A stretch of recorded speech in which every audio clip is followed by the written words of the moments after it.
The Deputy President Rigathi Gachagua, who was supposed to take the witness stand in the Senate in the afternoon according to the standing orders, has been confirmed to have fell ill immediately after taking his lunch and is hospitalized in critical condition. Senior Counsel Paul Muite, immediately after the House started the session, there were other objections by the National Assembly Council.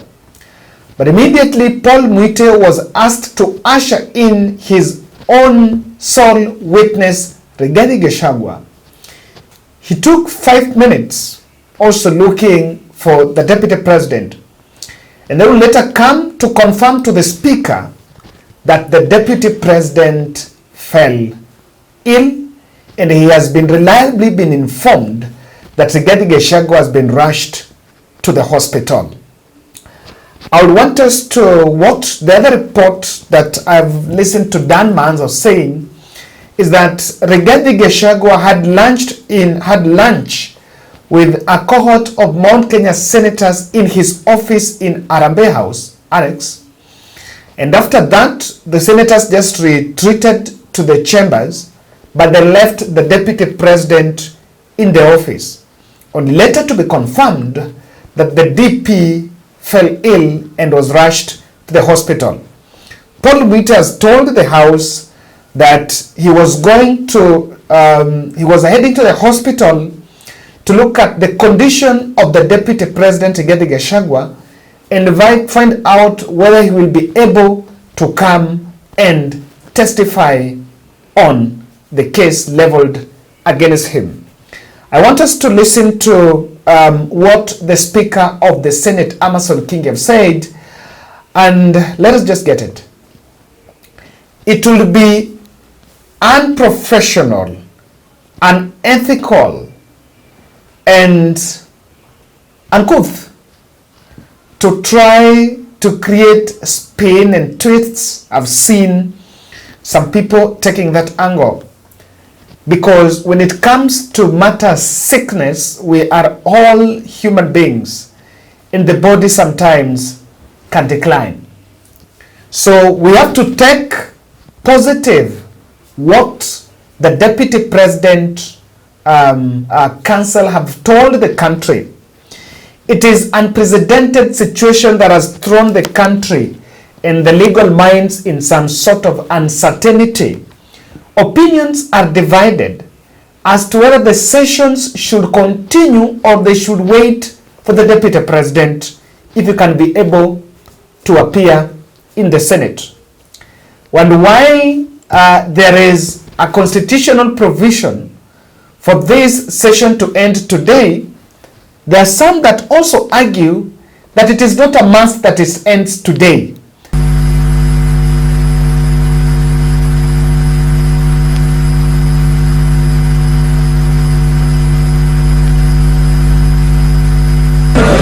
Okay, order, honorable senators.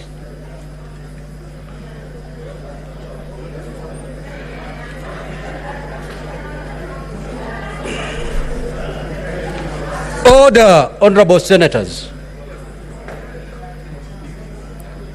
Senator Sigei, please take your seat.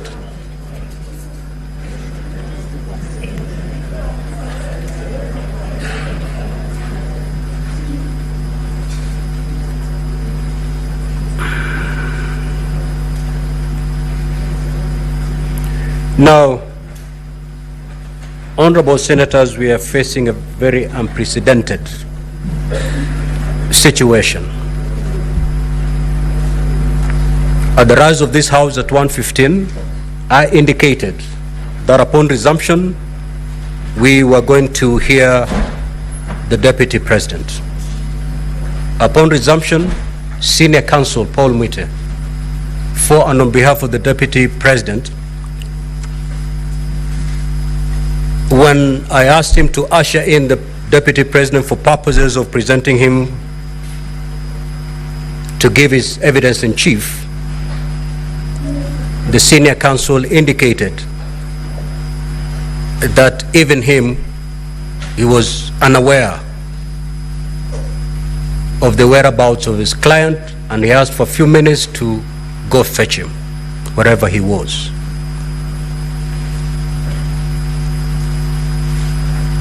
After a few minutes, Senior Counsel Paul Muite came back to the chamber and indicated that he had gotten information which he was yet to verify, that his client had fallen sick, and indicated that he needed time to go look for him in whichever hospital he is, and that he should be given up to 5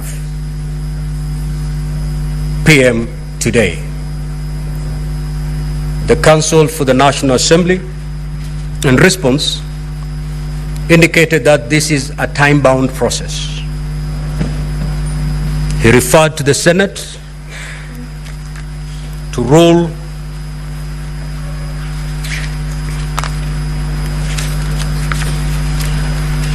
Rule 11 of our rules of procedure, that where the Deputy President fails to appear, the Senate can actually proceed, or for exceptional reasons to be recorded, permit a later appearance before the Senate of the Deputy President. Having considered the two sides,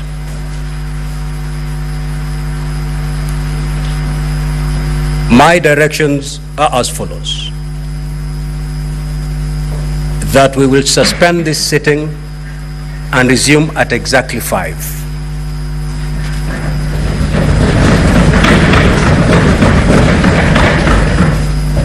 So the Deputy President, we expect the Deputy President then to take the witness stand at 5. This is a time-bound process, unfortunately. It is so ordered.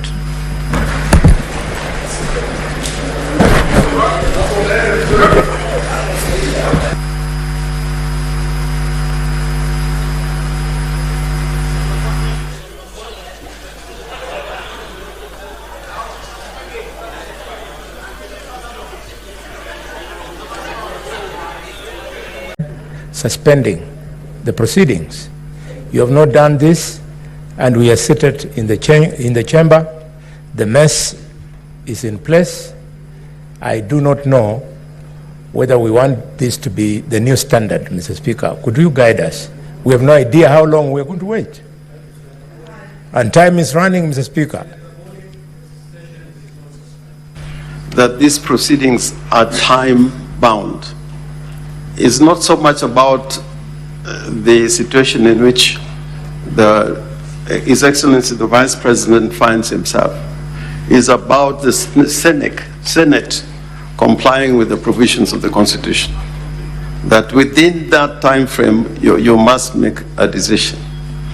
Reading the standing orders that my learned friend, Mr. Rick Gumbo, has referred to, it would be useful to this House if Senior Counsel Paul Muite could probably give us a way forward in terms of the time limitation that the Senate has. I'm saying this because we don't want somebody to say that the Deputy President was not given an opportunity to be heard. I think the Senate will want him to be heard. But knowing the time limitation, what suggestions does the Senior Counsel have to ensure that we keep within the time parameters? At the same time, the Deputy President is given his space to defend himself. So we have two sides. We have the minority side and the majority side. I will only allow the two leaders to speak. That there is no urgency in impeaching the deputy president.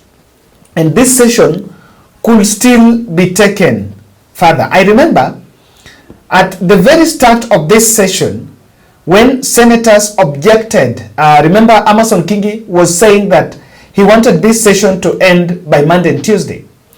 And the senators said that there is no urgency, and if there will be need, they can just extend, because there is no constitutional yoke that says it has to end within these 2 days. Remember, there is still time for this to go on. I know very well that if there was an investigation by 11-member committee to hear this case, this would still have staggered. It wouldn't have even ended by now. So the country is going to look at how the hyenas that are looking for Rigathi Gachagwa's head will bypass any law and the rule of the land to proceed with that session against this principle of a fair hearing. And I've seen another legal mind saying, if the session continues, then whatever the verdict that might come, if they decide to go to court, if they decide to go and vote and they continue the vote and impeach him, then we'll have a ground to go to court and say that I was impeached unheard. So the Senate is sitting in a very critical situation, because if you just proceed, you've created a ground for the second in command to go to court and challenge the process. At the same time, you're also saying it is time bound. This is a critical situation that I think no one foreseen that, but apart from the legal question that is going to play, I think Rigathi has also attracted the attention of the country. Everyone who was not even attracted to this, he has really attracted the attention of the country. And everyone is now asking, is really going to be a victim of this? In fact, if you impeach Rigathi Gachagua in the hospital bed, then you are going to show the country how desperate the team, the movers of the motion, were pushing to impeach the deputy president. Even if he is sick, it has to be done. Remember, the National Assembly has even called for some special sitting, probably tomorrow, to debate the name of the new deputy president. So at this moment, I want to restrain from speculative analysis on Rigathi Gachagua stage managing his sickness. I think I stand with my position that that is a bit unprofessional, unethical, and as someone who works with humanity gesture, it is also inhuman. So even in the respect of World Charity Network, we cannot entertain such a narrative. But I want to, before I even, when I was just preparing, there's a video I was preparing on the Senate verdict on Rigathi impeachment. Now by the time immediately I finished, so I wanted to start shooting this. Then I saw I saw some breaking news in the TV that Rigathi Gachagua was hospitalized. So just as that is going on, I have looked at whatever is happening in the Senate, and I've narrowed down to some 5 factors. The 5 factors that are going to decide the Senate verdict. Whether that vote will be taken today or tomorrow or the day after tomorrow. But the bottom line here is these 5 critical factors are going to play out clearly, and pay attention on what is it. Number 1, there is a critical factor on the game of numbers. And I realized today there are 2 instances. The day before yesterday, when I think that was last week, when Kitui governor clashed with the speaker, and the speaker wanted to throw him out, he restrained. Today, Seku, the Kajiado senator, was in the House and was clashing with Speaker Amason Kingi, telling Speaker Amason Kingi that he is biased and should be allowed to speak, I saw a number of senators, including, and the ones I saw vividly, is Okongo Omogeni and Veronica Maina, going to beg Seko that he should not leave the chamber. Just apologize so that you don't leave the chamber. And that was pointing to a massive mobilization that is going on in that Senate. And I want us to get a snippet of that video. Bond.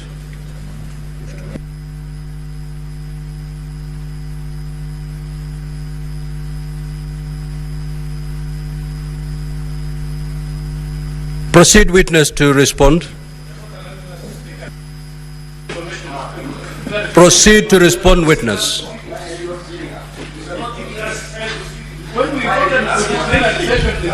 Order, honorable senators. If you have noticed,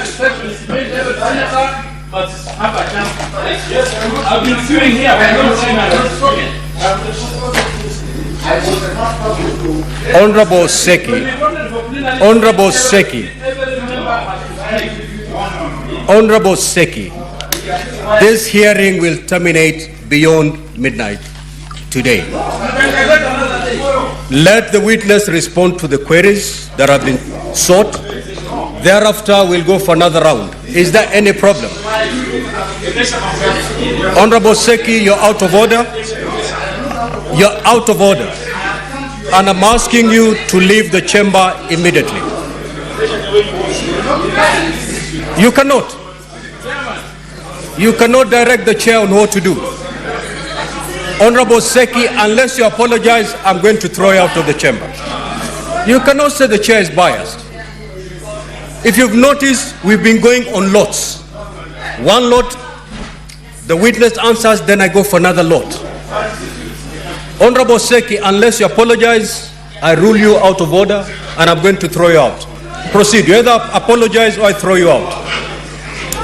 Honorable Seki, you apologize or I throw you out. You know, you as a speaker, I have come to your desk. I have a representation of Kajiado people. I have a right to speak in this assembly. Just you should like not senator. Seems to be biased. Honorable Seki, you either apologize or I'm going to rule you out of order and I'm going to throw you out. You know, I've never stood on it. My brother, look at this. Just apologize. We need to.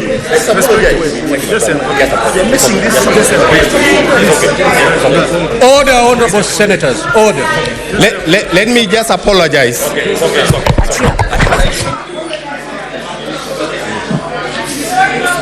Of course, but that's how.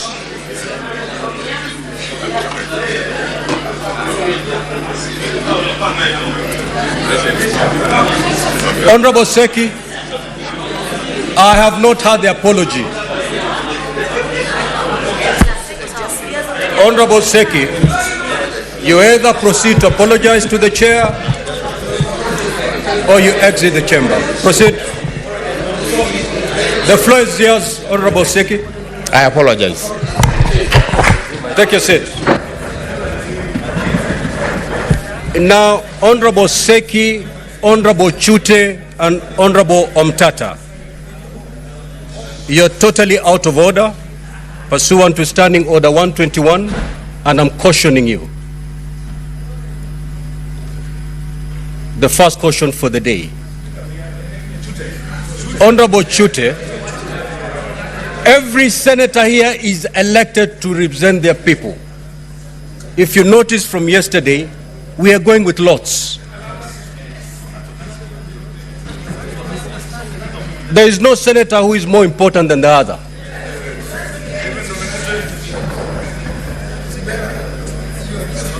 Proceed, witness. Thank you, Honorable Speaker. I may not have captured the exact names of the Honorable Senators, but I will deal with the questions as they were asked. Now let me explain for you something going on. Even before on this story, there is a section of Mount Kenya senators that have been close to the deputy president. And someone should not lie to you that all those senators are sane enough to look at those evidence. There is a clique of anatomy in that chamber that are just fidgeting, are in TikTok, just looking at their phones and chatting with so many people outside that chamber, only waiting for how they can vote for the deputy president. I am not, and I can tell you that you ought to have doubt. Some people could be seated in that chamber and the notifications they're receiving is about millions that have been deposited in their accounts so that they can vote on a specific direction. So inside that house, despite of the spirited fight by the two senior counsels, there is an attempt to try to show the public that we want to be fair.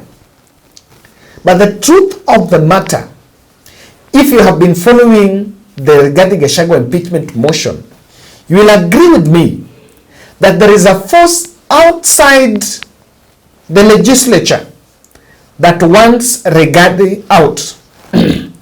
That force has sponsored newspaper headlines telling you who is speculating so that they take the public opinion who is going to be Rigathi's successor.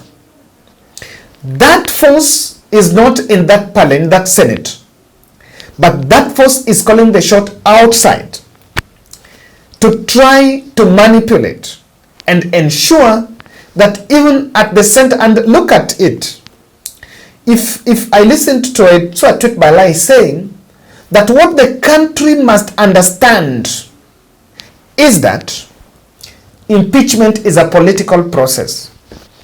I want to really give Citizen TV their flowers. I have liked the coverage of the impeachment. Yesterday, I think NCIC cautioned media on how they were going to cover the deputy president's impeachment motion.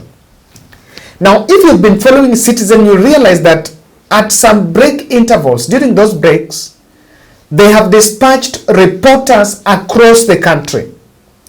So when there is a break, the reporter from Nakuru, from other regions, are telling the country what the people think. And if you have been listening to those people, to those sound bites, vox pops, in media they're called vox pops. Vox pops are the voice of the people. So, the voice of the population. So they've been doing those vox pops at intervals, so that they also create, or rather they also tell the country what is the mood. It is not my opinion. But if you sample, even 73% of the latest report by, I think, Tifa showed that the country is in the wrong direction. If you sample the feedback from different parts of the country is, since yesterday, the country is convinced that the state do not have a strong case against the Madeira man. And if the Senate should do is Okoa Makanga, Okoa driver. So the game of numbers, lobbying of numbers is going on intense in that assembly. Secondly, there is the concern of state of the Mutuse witness withdrawals. There were 3 witnesses that were supposed to testify against Rigathi Gachagua. The first one is Njomo Wachira. Njomo Wachira declined to appear in the Senate to testify against the deputy president, and his sworn affidavit was discussed yesterday. This is the gentleman who Mutuse is saying is a proxy, who Rigathi Gachagua sent so that he can go and buy Olive Gardens at 412 million. Then Rigathi Gachagua, in a secret, then he allegedly got in a secret agreement with Rigathi. Then Rigathi Gachagua is later then going to Njomo Oshira is going to buy that hotel from him. That affidavit, despite of it being sworn in the Senate, it is not anywhere. The Njomo Oshira has disappeared.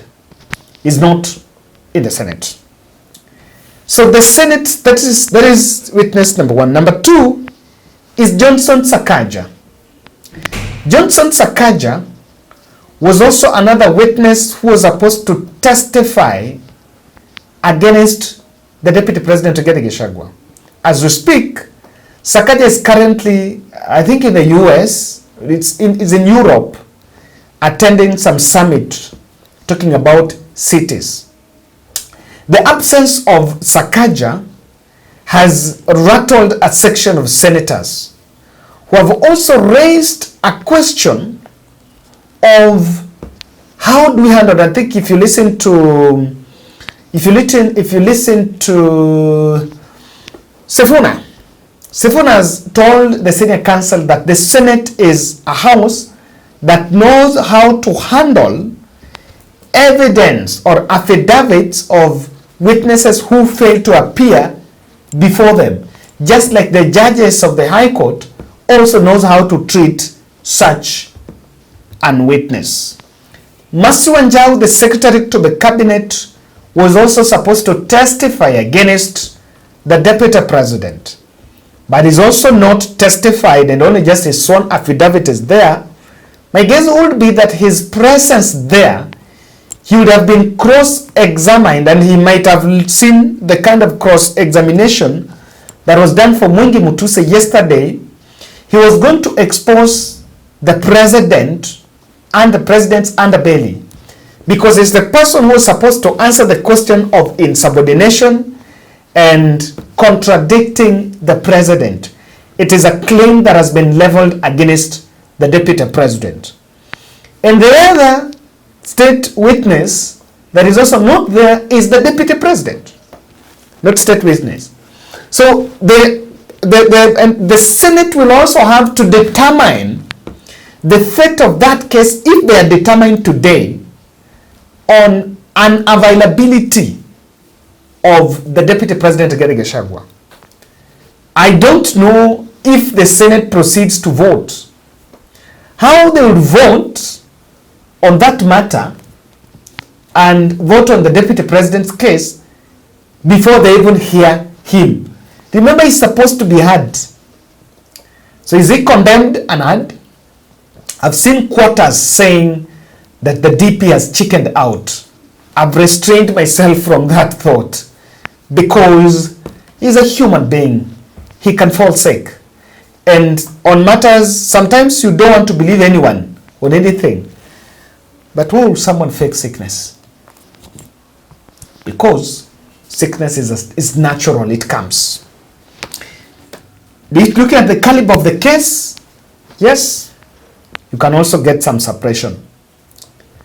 The other factor is unsubstantiated claims.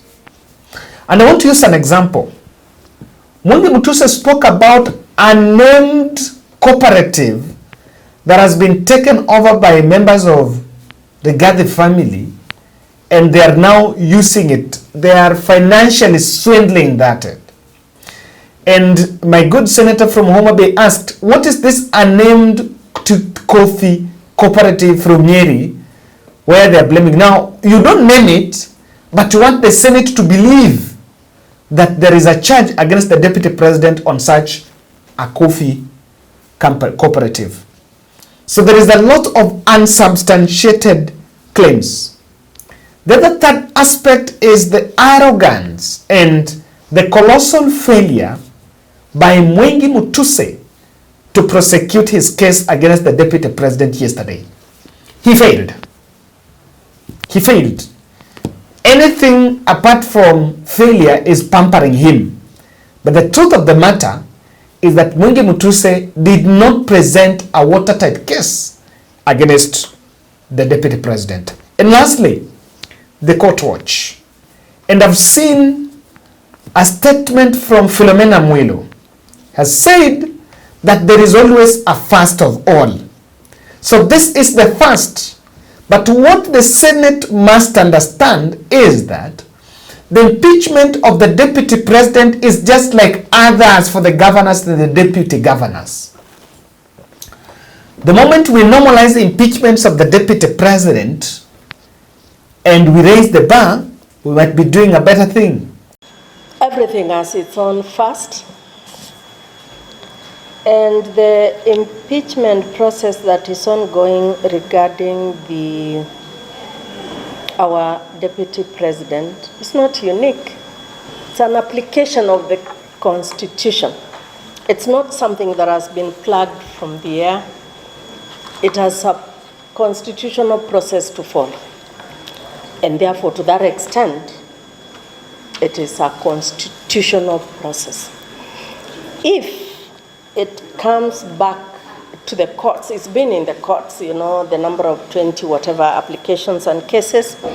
If it comes to court after Senate, whatever it is that happens, we don't know. We cannot anticipate the outcome of the Senate process. If it comes here, it's a case like the next case. It will be handled by we who sit in the judiciary in the manner the Constitution has authorized us to do, in the manner the law has authorized us to do. We can't go outside the Constitution. We can't go outside of the law. But the Senate will also be keen on how do we vote against the law, or do we use the standing order? There is a question of the Senate is relying on standing order. But does the Constitution, does the standing orders come above the Constitution? The standing order controls the Senate proceedings within the Senate. But what does the Constitution of Republic of Kenya say? Does the Constitution say that the impeachment process once started for the deputy president has to take 2 days? Listen to Philomena Mwilu. Ladies and gentlemen, it is a matter of time to wait and see. Thank you.